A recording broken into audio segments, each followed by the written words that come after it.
Alors, moi, je suis Audrey Vist, photographe. Je suis auteur-photographe depuis 4 ans, basée à Montpellier.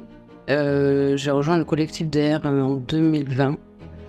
Et mes sujets de prédilection, donc d'une part, il y a tout le travail de commande, c'est-à-dire tout l'aspect financier.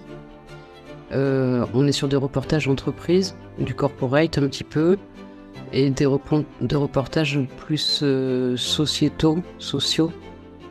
Et puis il y a une partie plus tirage d'art que je mets en vente également. Voilà, j'essaie de jongler avec les deux depuis donc maintenant 4 ans. Pour le troisième livre du collectif DR, je suis partie sur un sujet qui va traiter de la gestion de l'eau de façon générale en région PACA, près de la ville de Manosque. Donc sujet en fait qui a été déclenché suite à la sécheresse qui a eu lieu à l'été 2022, qui a été assez conséquente chez eux. Je voulais revenir en 2023, voir un petit peu comment ils appréhendaient le sujet, comment ils se préparaient à un éventuel manque d'eau à nouveau. Principalement autour de la question de 3 facteurs qui étaient l'agriculture, le tourisme et les usagers. J'ai entamé ce sujet au départ un peu par hasard, parce que j'ai rencontré en fait le responsable du site d'un des canaux privés. Donc c'est le canal de la Briance là-bas. Il y en a plein d'autres, même si la plupart sont devenus publics. Et puis en discutant avec lui, et notamment avec la gestion de ce manque d'eau sur place, je trouve ça assez intéressant parce que je sentais bien qu'il y avait un décalage entre la réalité climatique et puis les outils qui étaient mis en œuvre pour y pallier. Donc au tout départ, je pensais axer le reportage sur ce petit canal-là qui est privé, en fait, depuis 500 ans. Et puis en revenant sur les lieux, en rencontrant des gens, je me suis rendu compte que le sujet était peut-être un peu réduit. Et j'ai voulu approcher de façon un peu plus large, alors sans faire un reportage scientifique sur toute la région, ça aurait été trop compliqué, mais en prenant justement, en rencontrant 2, 3 personnages un peu différents, donc toujours dans ce registre, un agriculteur, un usager, un ingénieur, voilà, d'essayer d'avoir différents profils, de mieux comprendre les conséquences pour eux de la sécheresse, les moyens qu'ils avaient à disposition pour y remédier, et puis un peu les outils qu'ils mettaient en place pour l'après. Donc je voulais au départ y aller sur plusieurs saisons. J'y suis allée en janvier et en mai. Donc pour l'instant, je fais hiver-printemps pour voir un petit peu déjà l'évolution sur place de l'eau, mais aussi pour revenir avec eux sur place. Donc le reportage a été fait en binôme avec Nicolas Boll, qui est un ami qui a fait office de journaliste pour ce projet-là, qui lui-même est rédacteur, réalisateur. Et c'est vrai que sur ce genre de reportage en autoproduction, c'est toujours plus agréable de travailler avec quelqu'un qui gère vraiment l'aspect rédaction et qui me laisse la partie visuelle, on va dire, du projet. Bon, c'est assez évident que c'était un sujet quand même, particulièrement là-bas, euh, très actuel. Il y a eu énormément de sujets faits là-bas sur ce thème-là et sur ce territoire-là. Des sujets de commande qui ciblaient presque en général toujours sur la question de l'agriculture. Et moi, ce qui m'intéressait, c'était d'avoir évidemment ce prisme-là, mais pas que. De travailler également sur, bon, même si c'est très lié, mais sur la question de l'enjeu économique, politique et touristique, en gros. Voilà, et pas seulement alimentaire. La réelle difficulté là-bas, en fait, c'est le syndicat mixte qui essaie de gérer un peu ça, c'est que chacun, évidemment, il va de son intérêt. Et c'est toujours difficile de trouver des compromis d'utilisation d'eau quand il y a des enjeux politiques, donc on va dire plutôt économiques, notamment la question de l'immobilier, puisqu'on est quand même sur des territoires avec un fort taux de construction de nouvelles maisons. Donc là-dessus, forcément, les élus locaux ont besoin d'accéder à l'eau pour agrandir leur commune. Les agriculteurs, pour ceux qui sont dans des schémas un peu plus, on va dire, classiques, c'est-à-dire quand on a des grosses exploitations, ils ont beaucoup besoin d'eau. Euh, et puis, effectivement, il y a les usagers, évidemment, et puis il y a tout l'aspect touristique.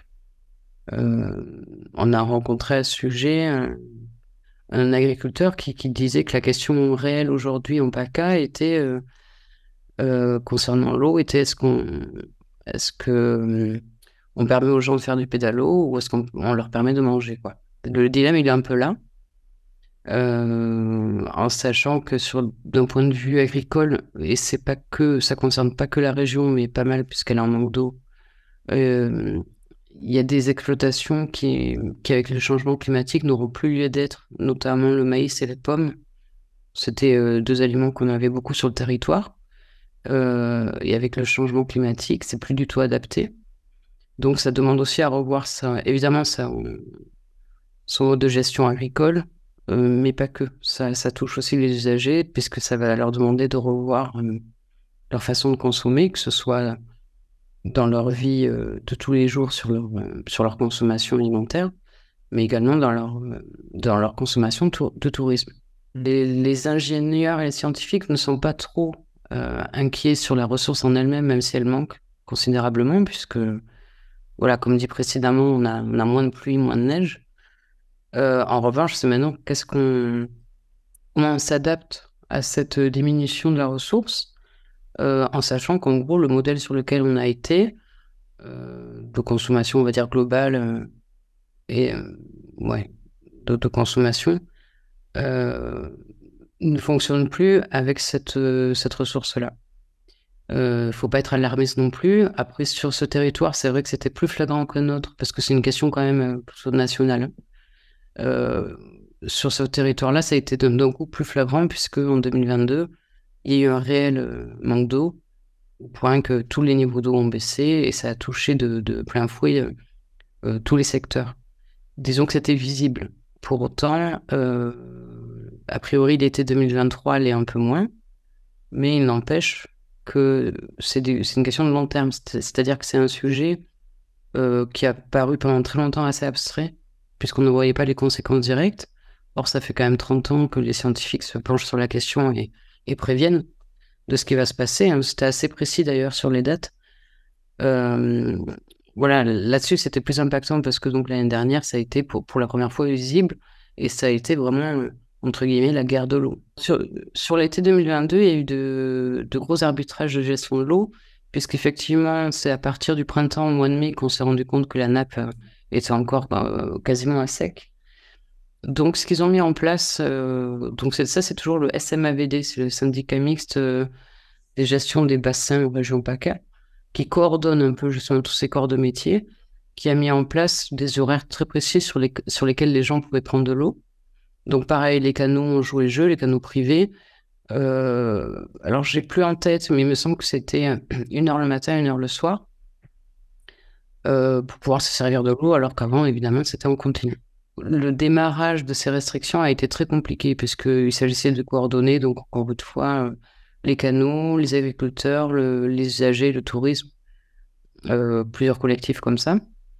Et chacun vraiment mettait en avant son besoin à lui en ressources. Et puis en discutant ensemble, ils se sont rendus compte que finalement c'était un cycle et que c'était pas, on pouvait pas opposer les besoins en eau pour le tourisme ou pour les usagers avec celui de l'agriculteur qui avait besoin de l'eau. Ils se sont rendus compte que c'était vraiment en travaillant ensemble et en faisant chacun des compromis qu'ils allaient justement trouver des solutions. Et ça, c'est un gros travail de sensibilisation qu'essaie de mettre en place bon, pas mal de syndicats parce qu'ils partent effectivement du principe, et c'est là où c'est un sujet qui dépasse le territoire PACA, que c'est que chacun à son échelle a un rôle à jouer, notamment dans sa propre consommation, et, et que c'est pas chacun en défendant un peu son bout de gras que les choses vont se résolver, quoi. Et le principal du travail des syndicats sur place a été celui-là, en fait. de faire un travail de sensibilisation. Après, il faut pas se leurrer, on se rend bien compte qu'ils sont face quand même à des problématiques politiques qui les dépassent. Parce que, un exemple concret, parmi ces petits canaux qui quand même sont des ressources en eau assez efficaces, certains ont 200, 300, jusqu'à 500 ans d'existence. Donc, il y a pas mal de ces petits canaux qui auraient besoin d'être mis en état, sur lesquels il faudrait faire des travaux assez conséquents, qui demandent un certain budget. Et ces budgets-là, forcément, sont dépendants des décisions publiques, des élus, des communes locales. Et c'est là où on sent qu'il y a encore un peu de travail à faire, c'est qu'effectivement, pour l'instant, sans le généraliser, mais il est vrai que la plupart des communes ont tendance à valoriser leur économie, donc encore une fois l'immobilier, le tourisme, au détriment de budgets alloués à la mise à niveau aux travaux pour ce genre de canaux, par exemple.